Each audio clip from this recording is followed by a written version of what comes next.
Penguin Random House Audio presents How We Got to Now, 6 Innovations That Made the Modern World by Stephen Johnson. Read for you by George Newbern.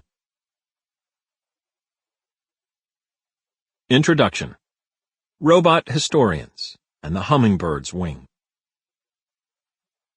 A little more than 2 decades ago, the Mexican-American artist and philosopher Manuel de Landa published a strange and wonderful book called War in the Age of Intelligent Machines.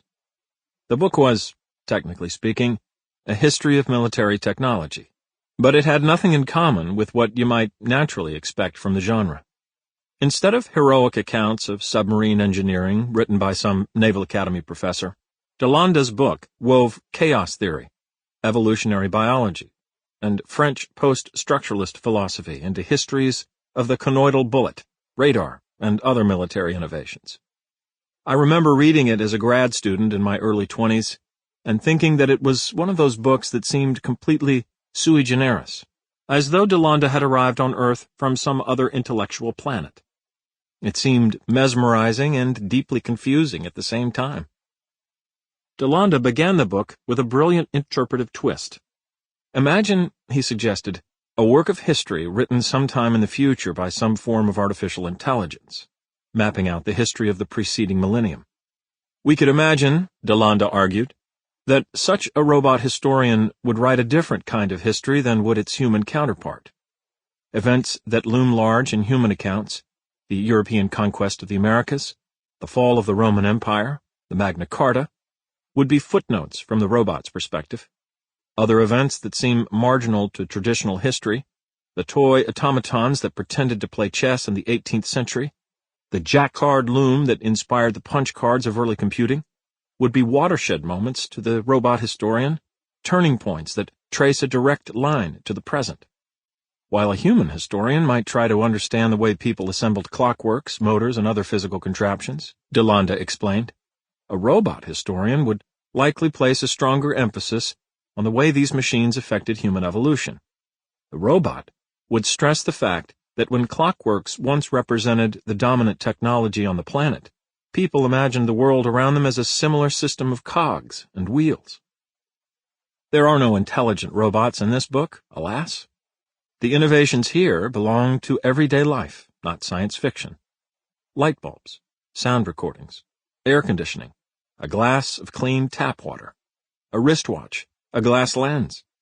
But I have tried to tell the story of these innovations from something like the perspective of de Landa's robot historian. If the light bulb could write a history of the past 300 years, it too would look very different. We would see how much of our past was bound up in the pursuit of artificial light, how much ingenuity and struggle went into the battle against darkness, and how the inventions we came up with triggered changes that, at first glance, would seem to have nothing to do with light bulbs.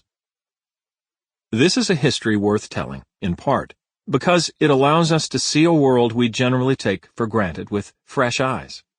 Most of us in the developed world don't pause to think how amazing it is that we drink water from a tap and never once worry about dying 48 hours later from cholera. Thanks to air conditioning, many of us live comfortably in climates that would have been intolerable just 50 years ago.